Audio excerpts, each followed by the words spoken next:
Hi. A year ago, I heard Eric Jenkins speak about vanilla before a different group. He talked after lunch, and so I was expecting to enjoy a nice nap, but he kept me awake, damn it. Now, ruining a nap deserves some kind of punishment, so I suggested he be invited here. Now, Eric has written 8 books so far. 5 of them have received awards. He's also received a stack of general honors. He needs I think he had to buy a larger table to support some of them. This year, the Royal Society of Canada gave him their Pierre Chauveau Medal, which is, quote, awarded for a distinguished contribution to knowledge in the humanities other than Canadian literature and Canadian history. The silver medal is offered every 2 years if there is a suitable candidate. Now, a few months ago, Yale published the book you see up there. It, it sounds unlikely, but it's a remarkable taste of social and economic history that is centered on the French colonial empire. Eric traveled around the world visiting tropical islands and not spending his time at the seashore. Instead, he went to islands where vanilla beans grow to search through arcane archives down in rabbit holes that nobody could imagine for any material he could find connected related to the island's vanilla beans, letters, ledgers, contracts, anything like that, snapshots of people. From this trivia and from archival work in Paris and elsewhere, he built a book that is far more interesting than it has any right to be. It's an interesting book. And that's what he's going to provide a sample of today. All right. Thank you so much. I'll do it. I'll do it. Thanks so much, Charlie. Thanks, everyone. Thanks, Linda, Michael. Thanks, Daphne. Thanks for the invitation. It's a real treat to be here. I'm slightly losing my voice. I'm totally vaccinated. I don't know what this is, but bear with me. Can you all hear me even at the back? Okay, good. The mic's doing its job then. So indeed, this is the book that just came out in September, and it does reflect about 10 years of sleuthing, as Charlie just mentioned. COVID didn't help the process, right? Because I was about to go into the Indian Ocean archives and everything got frozen and so on. But good to see you, Marty. Sorry, I'm recognizing faces. So yeah, this really is the fruit of at least a decade's worth of effort.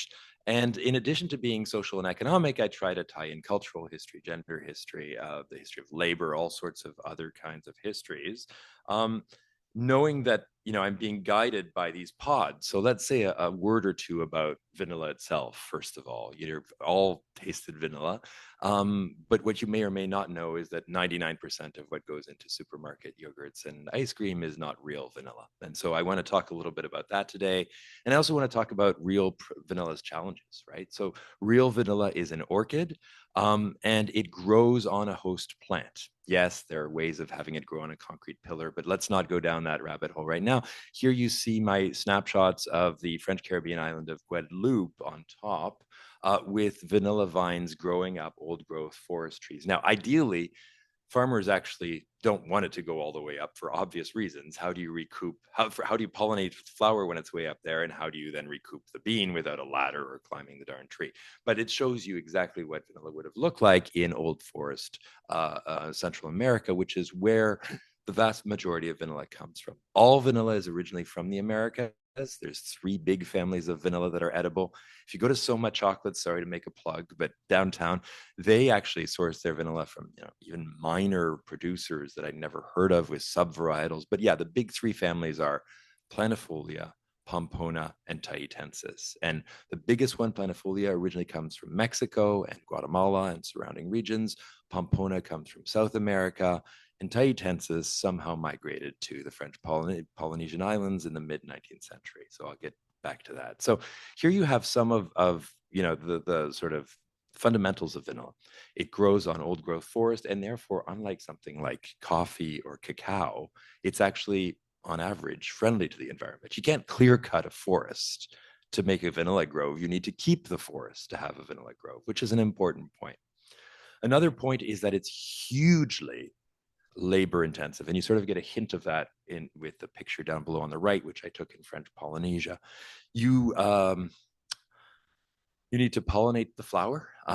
Previously, it was bees that did this. This is an early modern 1570s representation of vanilla growing, and you see the pods. And here you see vanilla being harvested in Central America. Veracruz is really at the hub of the original sites of production. You see that it's largely gendered labor in some interesting ways. And here you have the diffusion of vanilla. But back to my point here, you need to at once pollinate this darn flower. The flower fades after a single morning. So if you can wrap your heads around that, means that if you're in a vanilla forest or a vanilla grove, you need hundreds of people seasonally, because the flower will only really flower once every 9 months. And so every once in a while you need a ton of workers, or you need one worker who's willing to just exhaust themselves so there's only so much that you can do in a morning, right? And I discovered the process, but the process was invented in the 1830s and 1840s. I'll talk more about this. It involves, and I'll show you, putting the male and the female part of the orchid together. It's very delicate work. When I tried to do it, I did it badly the first 5 times and then started to worry that I was going to ruin this person's vanilla grove. Finally got around to it. It requires a deft touch and a small instrument. So first you have to do that. Then 9 months later, exactly like a human pregnancy, 9 months later, the pod appears, and then you have to pick it at precisely the right point. No machine can do this either, because if it's too green, then the flavors haven't developed. If it's too ripe, it's going to crack open and lose its seeds. And then you have to condition it and prepare it, which is also hugely labor intensive. So according to who you listen to, it's probably the most labor intensive cultivated material, and it's certainly the most expensive spice along with saffron. So those are two of the intriguing sort of large factoids about vanilla. Here is the sort of spread of vanilla. This is, sorry, it's in French, but this was for an article I did in L'Histoire magazine as I was starting the project. I've actually had to revise some of these dates. Vanilla actually arrived in Madagascar far earlier than I initially thought.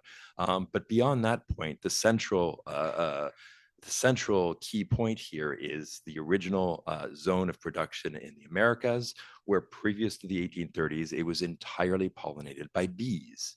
Several families of bees, one set of bees for the planifolia variety, and another set of bees we're just learning about, not me, but actual botanists, for the Pompona varietal. So prior to the 1830s, it was therefore very haphazard. Bees don't go through systematically and get every flower on a vine. Much more systematic thereafter. So 2 people are responsible, at least 2. In the book, I actually mentioned 4 possibilities.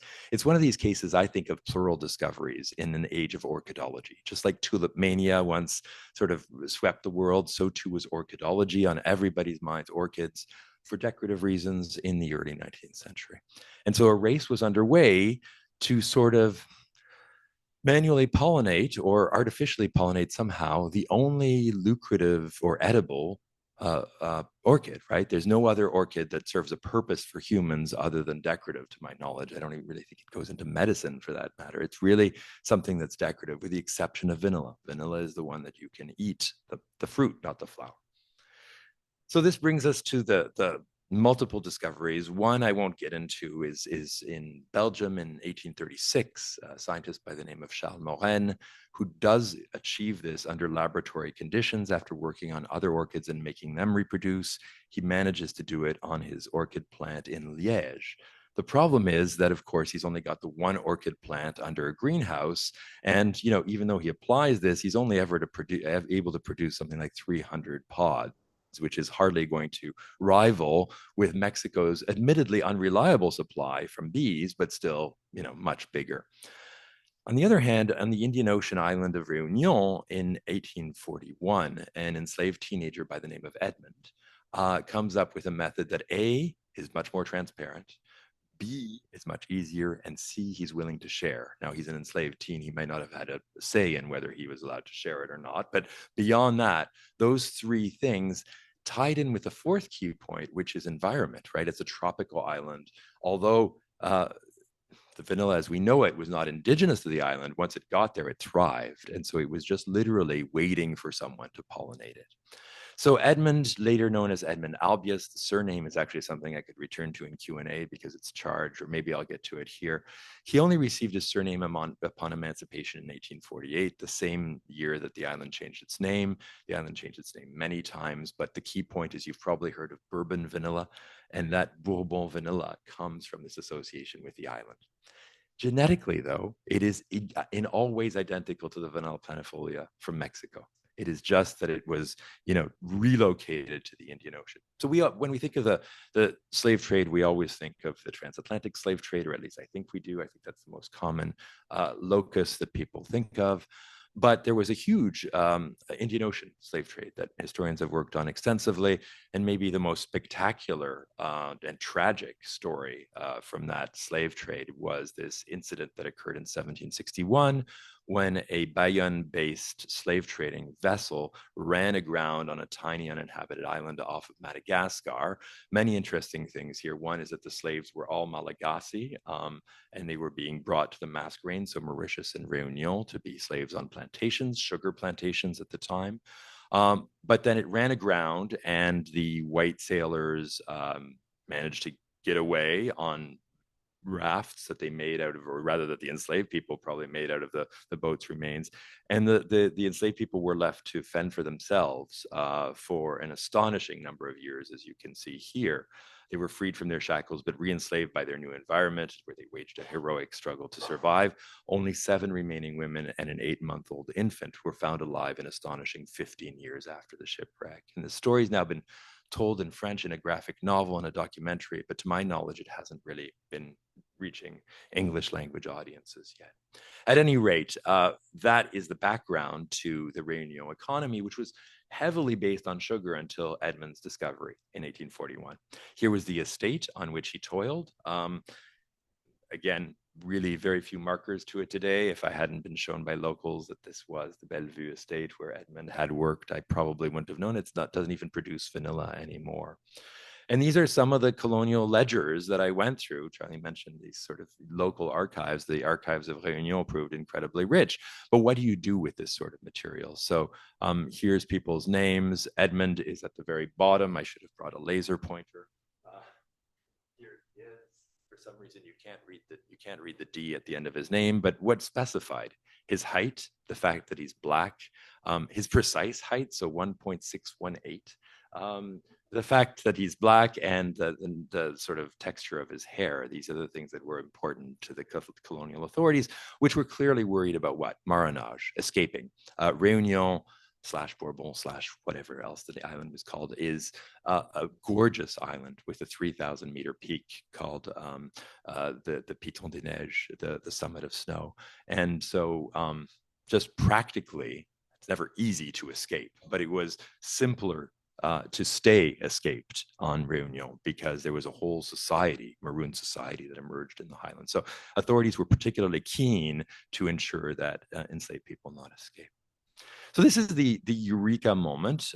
It's not like I've discovered this. This is written up previously, but it's a really interesting statement from Edmund's owner, Ferréol Bélier Beaumont, although there's some debate as to whether Ferréol's actually his sister was the technical owner of Edmund. But at any rate, he writes, "One day as I walked with my faithful companion, I noticed that my only vanilla plant had produced a bean.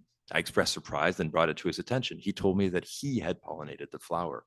I refused to believe him and walked on. But 2 or 3 days later, I saw a second pod growing near the first. He then repeated his assertion.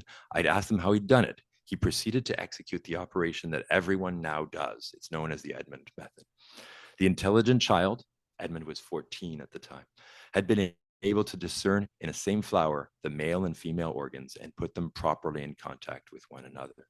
So here's his method. Again, apologies for the French, but you see the membrane that needs to be basically put aside with a needle or a toothpick or something of those dimensions. One of my contacts uses a twig, as you see, this is my photo down here, a twig that he himself carves out, which is perfect for the procedure. And so you see the procedure at work, which involves a delicate transferring of pollen and putting in touch the male and female parts of one same flower. Now, this is not industrial, but it is a revolution in a fundamental way. It's certainly not the only enslaved scientists that the world has seen. The late Natalie Zeman Davis worked on Kwasi, this remarkable 18th century enslaved person from Suriname who discovered a decoction for treating malaria and other fevers in what is now Suriname. I guess it was then Suriname as well, in Suriname. And interestingly was freed not because of this great discovery, but because he allegedly had helped catch marooned slaves. So there's all of the ironies of the slave system at work there. Going back to Edmund, he is not freed by his master. He is freed in 1848 when the Second Republic, when the revolution breaks out again in Paris. Second Republic is declared, and the Second Republic's representative, Sarda Garriga, arrives on the island and pronounces the Parisian Declaration of Independence, and so of abolition. And so the question becomes, is asking this very question of why Bélier-Beaumont didn't free Edmund an ahistorical question. Is it, first of all, something that we're thinking of in our 21st sensibility? And another thought that I had was, perhaps Bélier was actually collecting fees off of getting Edmund to talk from one plantation to another. We have records that show that Edmund was being carted around, whisked around from one plantation to another. Details include the fact that he was brought in a very elegant carriage. You can well imagine that the sort of shackles of slavery are being strained as these white planters are being told by an enslaved 15-year-old, 14-year-old teen how to go about pollinating the orchid. But at any rate, I wonder if maybe the owner wasn't getting a cut. This is all conjecture, however. What we do know is that he's officially then emancipated in 1848, as are all other enslaved people on the island. And there's a rush on to come up with last names because there's elections in Paris, and the men, not yet the women, but the men previously enslaved can suddenly vote. So they get two things: they get their freedom, and immediately they get to vote. And so everybody who votes in France by law needs a last name. So a rush is on. Some people concoct their own last names. Others have it attributed to them. And we just don't know in Edmund's case. What we do know is that his last name derives from the word white in Latin. Some have seen a racist prank at work in this. Others have actually seen an empowering nod to the white orchid that he pollinated. And so I advance all of these ideas, and I don't decide. I leave the reader to decide. What we do have, unfortunately, we have very little by Edmund himself because he was non-literate. But we do have a whole body of work around Edmund, which is interesting because it all takes place in the 1850s and 60s, and it all has to do with another scientist, white scientist on the island, saying, "Oh, actually, I'm the one who came up with this, and I whispered it to Edmund when he was a kid." And then he did it. And so what's fascinating is that his former owner says, no, that's not how it happened at all. And here's the truth of how it happened. And he recounts in minute detail. And so that's the correspondence that we have. Now, it's problematic correspondence because it's not an original document. It's several decades later. And of course, there's different sensibilities at work. The owner himself was torn between the white planter class and some sort of connection to his formerly enslaved scientist. Again, this is not common knowledge, but it's certainly not, something that people didn't know about. This is a little segment of Marcel Proust's Guermantes Way, in which he has somebody trying to impress at a banquet say the following. And so this is sort of a pedantic, pompous character in the series. And he writes, pontificating, "The flavor of vanilla we tasted in the excellent ice cream you gave us this evening, Duchess, came from the vanilla plant. This plant produces flowers which are both male and female, but a sort of solid wall set up between them prevents any communication. And so we could never get any fruit from them until a young Negro, a native of Réunion by the name of Albans, which, by the way, is rather a funny name for a black man since it means white, had the happy thought of using the point of the needle to bring the separate organs into contact." So the gist of the story is correct. Of course, there's the sort of racist undertone here of, isn't it funny that this black guy is named White? But beyond that, there's also him getting the name wrong, which is odd because Proust was meticulous in his research. It turns out that there's different names at the time bouncing around for Edmund. This is the villain, the guy Jean-Michel Claude Richard, who claims credit for Edmund's discovery. And really triggers that avalanche of correspondence that we now have as historians. This is Edmund. If you go online and Google image Edmund Albius, which you could certainly do, you'll get two sets of images. You'll get this one, which is from the Album de la Réunion. I know from historical records that Roussin set up an appointment to draw Edmund, and so this is, certified. I also even have a PS from one of the letters that says, quote, Edmund thanks you for the drawing, which he really appreciates, and he's given out to his loved ones. So we know that not only was it real, but it was actually appreciated by Edmund.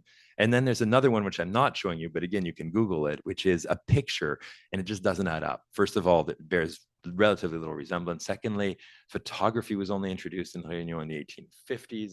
There's a matching problem with the age. It just doesn't add up to me. And I think it's probably some sort of reconstitution a couple of decades later where somebody played Edmund in some sort of skit.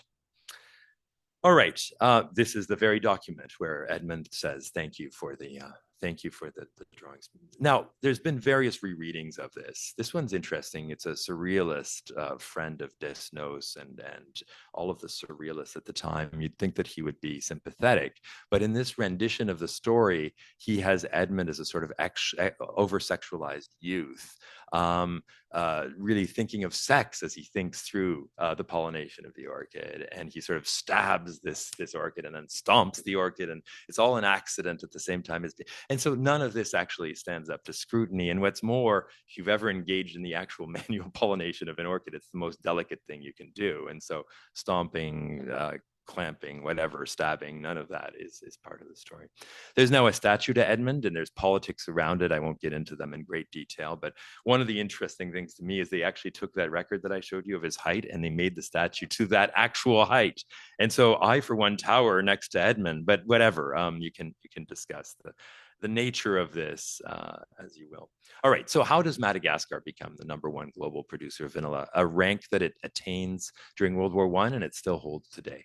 Basically, Réunion is just off the coast. It's an hour's flight away.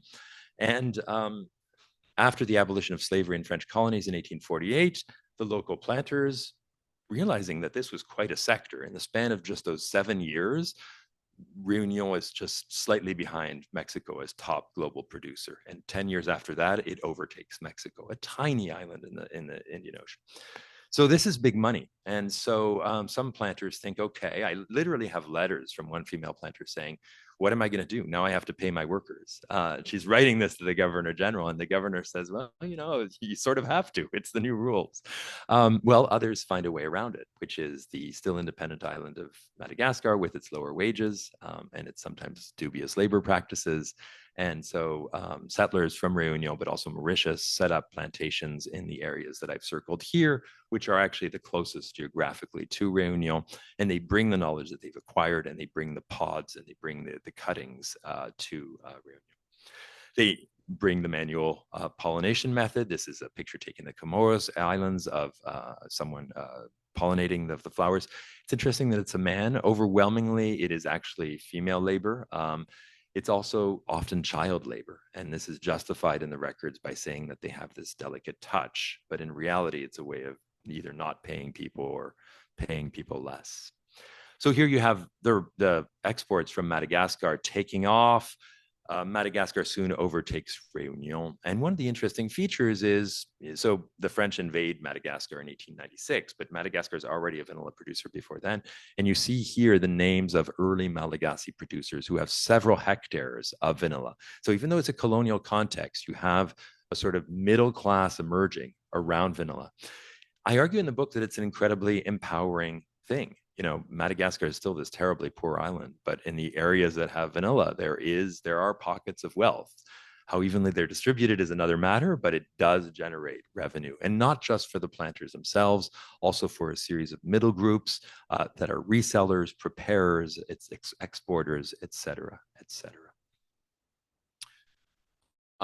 So here's precisely what I was talking about, a sort of admission as to, is it female labor because women really do have a more delicate touch? Well, certainly, that's long been used to justify female labor in the garment sector, for instance. But here's an admission that there's also some other dynamics at work, which is growers prefer to call upon female labor, which is less expensive. And here's the authorities realizing in 1909 that, quote, some natives have thrown themselves into rich European crops, including vanilla. This crop requires much labor and care, and they've therefore only partially been able to succeed, which with roughly 20 hectares in their hands, that's still quite a bit. Here's a picture of vanilla cultivation circa 1900. You see it's all in the undergrowth. It's all in sort of forest or undergrowth conditions. I want to return to the labor intensive dimension. So I talked about manual pollination. That's just a frenzy, right? And so there's got to be a method because each vine, I've now got a vanilla at home. I'm waiting for it to flower, hopefully. But anyway, each vine could have, let's say, 20 flowers on it, right? And so you've got to take care of each of those, but you want to make sure that you're doing them in order and you know which ones have already been done, and then you move on to the next one. Well, an even more intense sort of systemic method goes into the drying of the pods. First, you basically have to boil them, but you don't boil them too long. Different preparers swear by different methods. I was offered about 20 green pods in French Polynesia, brought them back. Air Canada lost my luggage, so that was the first challenge. I had to wait 5 days. Then I boiled them, so maybe I boiled them too late. You have to boil them just long enough to actually kill the pod, or else it keeps growing. But if you overboil the darn thing, you can ruin it that way. Then you have to put it out to dry in the sun. You're looking for it to lose about 60% of its water content. There I face the challenge of squirrels and raccoons, but I'm sure they face other challenges in other places. And so you then have to blanket it at night in wool blankets, and then you have to wood crate it, and you have to make sure it gets aerated and never mildews. It is, in short, a nightmare. The ones that I got and prepared myself now serve as air fresheners in the car because they were just so hard that they couldn't be used for cooking. So I obviously did something wrong, over dried them somehow. But it's a delicate balance. And the last thing you want to do with something that's worth what, $10 a pod at Costco or Whole Foods is ruin it, right? So you can see how this is problematic. Here are people sorting the vanilla. By the mid 19th century, it becomes really important to make sure that it's following different gradations of size and quality, just like for other things. Indigo has the same thing. Rubber has the same thing happening to it in this time. But again, it's producing prodigious wealth. Now, I mentioned that some Malagasy local people are making money, but of course, a lot of French colonials are also making a killing. And there's actually a sort of nouveau riche phenomenon that's described here. You may know Mr. Vanilla, forgive my translation here. Now that he's rich, he shows off his wealth in the four corners of France. You've probably spotted him in all of Paris's elite sites, but you probably never saw him back in the time of his obscurity. He was a little person, tiny in fact. Don't imagine some illiterate worker, mediocre merchant, though. No doubt those make excellent nouveau riche as well. But Mr. Vanilla, miserable employee in the past, had built up enough pent-up capitalist desires to make him the perfect nouveau riche. He began by impressing his old acquaintances. He ended up impressing the whole world. He only regretted that his wife didn't keep the price tag of the dresses she was wearing so that all could see them on display. In other words, there's prodigious, meteoric growth, social ascension in the colonies. This is something that none other than Ho Chi Minh has talked about, right? In a European context where social mobility was constrained, the colonies provided a kind of outlet for some Europeans. As for vanilla exports, they're notoriously volatile. They're volatile for several reasons, right? Can you think of things that might make vanilla prices go up and down? Blight, climate, absolutely. Those are good ones. There's blights, shipping, yeah, those tariffs, yeah, all of these are spot on. And there's a specific kind of blight that targets vanilla that is basically a kind of fungus that gets to its roots. So that is, and once you have it, it's almost impossible to get rid of the thing. That's a terrible blight. Indeed, hurricanes knock out much of the area. And then here you see World War II, right? So World War II is going to have a huge impact on Madagascar's output. This is how I came to the topic. Actually, in my first book, I talked about Madagascar in the Second World War. And I thought, my God, there's an exact correlation between the fact that the island's under embargo from the British Navy and the fact that, suddenly the prices of vanilla are skyrocketing and the supply of vanilla is dwindling. So you can see that this is really contingent in a lot of ways. And of course, the stock markets also play a role. 1929 is the year of the market crash, right? So it's not so much that people stop liking the vanilla, it's that they can't afford it anymore because vanilla is a luxury. Here is a snapshot of the big producers in 1910. And what's, of course, amazing about this picture is that Mexico, although still in the story, is being dwarfed by a place like Tahiti, which is fascinating in its own right. And here you have the figures for the 20s and 30s, again, showing the weight of Madagascar next to some of these other places. And the story of Madagascar's complete domination actually increases in the 1960s. Here's data I suggest I collected in tons. The Comoros Islands are doing fairly well. French Polynesia is doing fairly well. Mexico has been really left behind in this story. Although I do trace in the book how Edmund's method transit to Mexico through a French community in near Veracruz. All right. Now, let me get to the challenges that vanilla faces, other than the fact that, yes, it can be sunk by a U-boat, it can get a blight, it can be hit by a tariff. All of these things are true. The biggest challenge actually is something that is invented or discovered in the middle of the 19th century by a French scientist, which is the molecule for vanillin, vanillin being the main flavoring molecule in vanilla, but not the only one. And that's an important distinction. So even before this mid-19th century discovery, people had realized that there were cheap substitutes for vanilla. The main one, forgive me, I know you've just had breakfast and you're going to have lunch, but it's the gland of beaver. Don't ask me who first stumbled upon the fact that the beaver's anal gland tastes of vanilla, but there you have it. So castoreum, as it was called, was a long time rival or substitute for vanilla, as is pandan, right, which is still used in some cultures, like in Sri Lanka, for instance, as a vanilla substitute. There's all sorts of vanilla substitutes that are natural. But what this discovery enables is, by the late 19th century, German scientists are churning out synthetic vanillin made from originally things like cloves, at increasingly affordable rates. And by the 20th century, it's suddenly cheaper to use the fake stuff than the real stuff. To make matters worse, 9 out of 10 noses and palates can't taste the difference. So you can genuinely ask, am I a snob for even caring that there's real vanilla in my yogurt or ice cream if there's no difference in flavor? And the cost is what, today, 100 times less or something on that order, maybe 200 times less, depending on what you're using. Series of discoveries ratchet this up, make it cheaper and cheaper and cheaper and cheaper to produce the fake stuff. Ethyl vanilla in the early 20th century. And then interestingly, the use of pulp paper waste. I'll get to that in a second. The Second World War accelerates this trend. Why? Because, again, so many French colonies fall under the purview of the Vichy regime in the orbit of Nazi Germany. It's being strangled by the American and the British navies. Interestingly, Tahiti rallies General de Gaulle in 1940. And so Tahitian vanilla is still streaming into the United States. But the Americans, just like they can no longer rely on a reliable supply of rubber and industrial diamonds for their industry, can no longer rely on a supply of natural vanilla. And they start churning out more and more synthetic stuff. And the appetite for vanilla also rises. Witness this ad from Life magazine in 1944, which describes American GIs being released from POW camps and wanting only one thing, literally, and that is vanilla ice cream.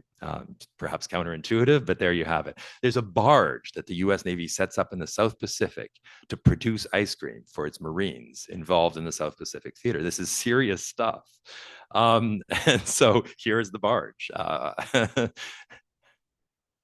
So there's all sorts of, I won't bore you with the details on this, but there's all sorts of FDA regulations that periodically give real vanilla producers hope. One of them takes place around 1906, and it forces chemical manufacturers to identify their product as, I think, quite unappetizingly imitation vanilla, as you see on these vials.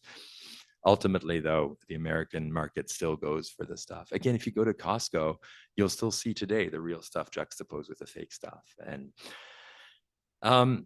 And periodically, the real vanilla producers get hope, and then that hope is dashed. Here's a perfect example out of the British archives in Kew, outside of London. We're in the early 20th century, and this is Cadbury writing to the Imperial Institute. The Imperial Institute was hoping that some British imperial vanilla produced in places like India, the Seychelles, and Mauritius might get an outlet still. We regret that we cannot give you any definitive answer as to whether there is any foundation for further statement that chocolate manufacturers are giving up the use of vanillin. We very much doubt that this is the case generally. We use vanilla and vanillin, but we very much doubt that it will be any largely increased demand for the former. And there's reasons for that. It's all to do with cost. So this brings us to Canada, because by the 1930s, a chemist at McGill University is developing, based on findings in Germany and Sweden and beyond, is developing a way, oops. Oh, miracle. Okay, thank you. Is developing a way of producing synthetic vanillin from pulp paper waste residue. And so, as you may know, there's a plant in Thorold outside of Niagara Falls. That's actually what I went to do during COVID because I couldn't go to Madagascar anymore. I went to Thorold, Ontario to look at the archives, mostly at St. Catharines, actually. Anyway, this plant in Thorold was producing, as they called it, vanilla. It's actually vanillin. And they do so in increasingly large numbers through the 60s and 70s. This is a really interesting document by the rival of this Canadian corporation. The Canadian company is called the Canadian Ontario Paper Co., and it was producing large amounts of vanillin from basically a sulfur derived from newspaper production, right? For the New York Times, the Chicago Tribune, the Globe and Mail. And so what's left over becomes this kind of yellow gunk that then gets distilled into vanilla. I love some of the advertising around this and some of the language around it. So this is a Monsanto document annotated by its Canadian rival. Unlike other US vanillin sources, we don't have to rely on outside suppliers for our basic feedstock. And subtle is what the Canadian CEO has written in the corner, because of course, this is not a Canadian rival. This is a Canadian rival and not an American one. You can question, I'm not going to question the healthfulness of it because I don't know enough. But you can question the cleanliness or the environmental wisdom of doing this. As in 1959, the residents complained of a yellow gunk covering their cars, burning their skin, and so on, and just descending from the skies. One resident testified that his car's paint color changed after this. And so, yes, there's some consequences to the industrial stuff. What happens at this point in the 50s and 60s is that real vanilla producers fight back on a large scale. They actually form a cartel, and they literally draw inspiration from OPEC. It's around the same time, and they think if they're doing it for petroleum, we can do it for vanilla. We'll defend real vanilla beans. And what's fascinating to me as a French colonial historian is that the effort brings together an independent country, Madagascar, with territories that are still French at the time, like the Comoros Islands and Réunion, and they still band together and they create this lobby group which fights for real vanilla. And it does so. It's got two separate sort of segments, one in the Empire State Building in New York and one in Paris, and they're defending real vanilla and they're placing ads in the press. And so, here they're boasting of having hit that spectacular circulation rate with titles like "There's a vanilla plant in your kitchen" and things like this, targeting in particular so-called women's magazines. And so here you have, some of their propaganda. Victorian Christmas pudding, which contains real vanilla. On the other side of the Atlantic, too, there are battles over what's in your dessert, basically.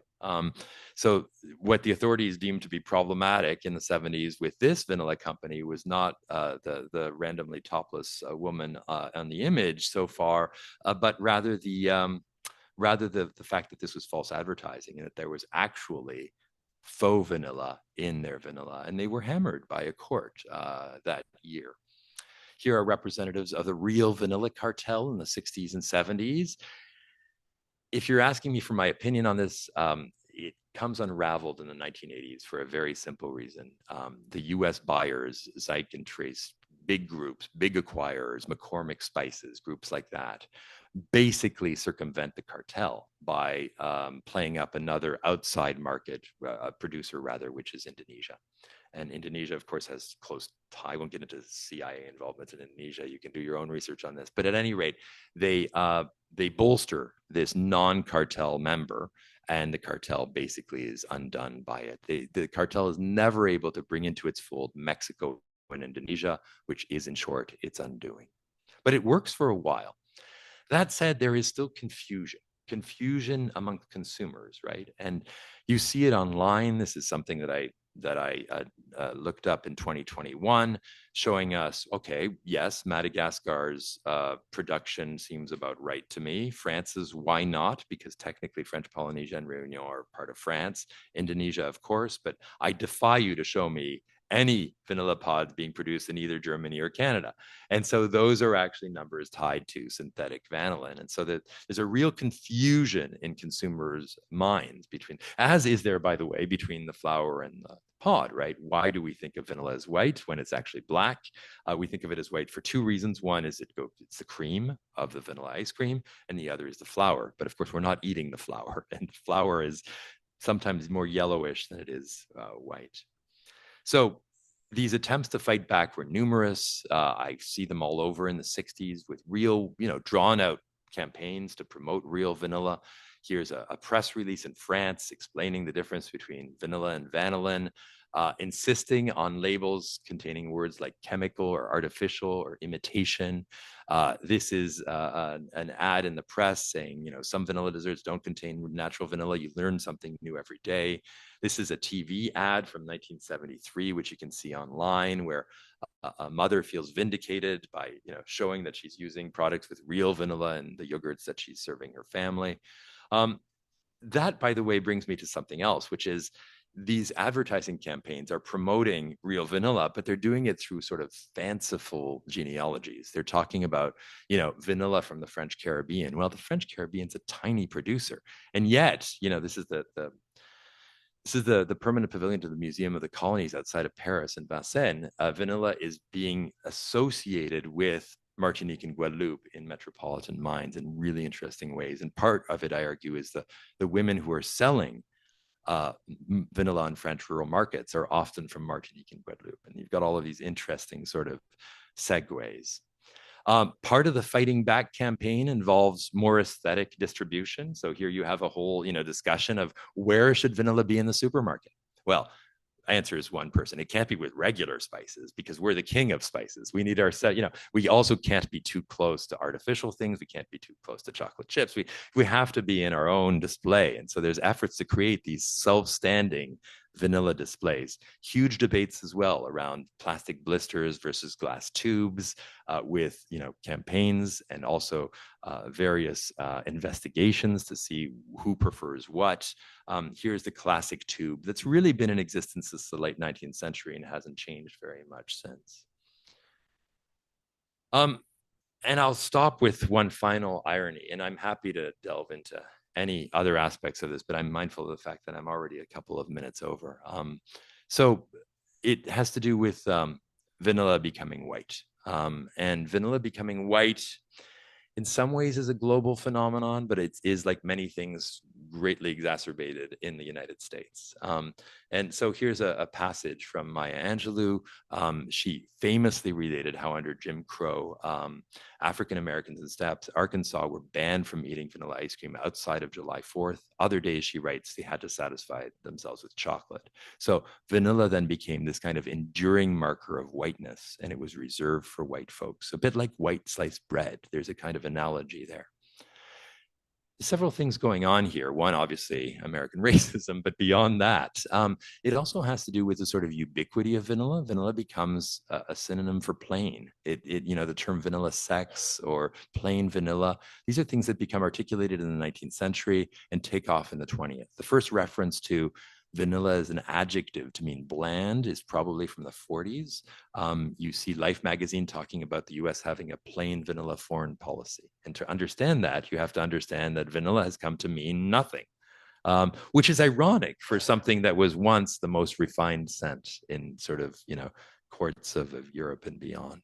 And that has everything to do with the ubiquity of vanilla, which in turn has to do with the fact that you can now get it from extracts. I haven't even spoken about extracts. They're heavily water and alcohol with a tiny bit of vanilla casings, right? Usually, or they're just fake. It's pandan, or worse still, it's beaver extract, or it's cloves, or it's pulp paper waste.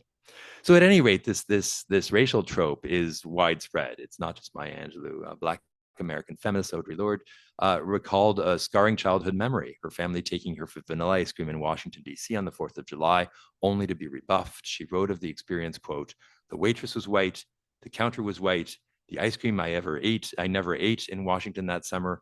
I left childhood was white, and the white heat and white pavement and white stone monuments of my first Washington summer made me sick to my stomach for the rest of the trip." There is a way in which, this black pod, whose method of pollination discovered by a black teen, has weirdly become white. And you see this at work in advertising, you see it at work in pulp culture. I don't know how many people remember Vanilla Ice or Milli Vanilli, and sort of these sort of things that were considered cultural appropriation already. But here you have it at work in two very different advertising cultures, one French, Franco-Czech actually, because Mucha, of course, is Bohemian originally, and the other a Philadelphia ad from 1960 with this woman with the impossibly thin waistline mirrored by the ice cream's coupe, right? And actually her hair being mirrored by the actual swirl of the ice cream. In both cases, though, vanilla is being pitched as sort of pristine white. Which is, fascinating and disturbing at once. And I think I'll leave it at that. Thank you.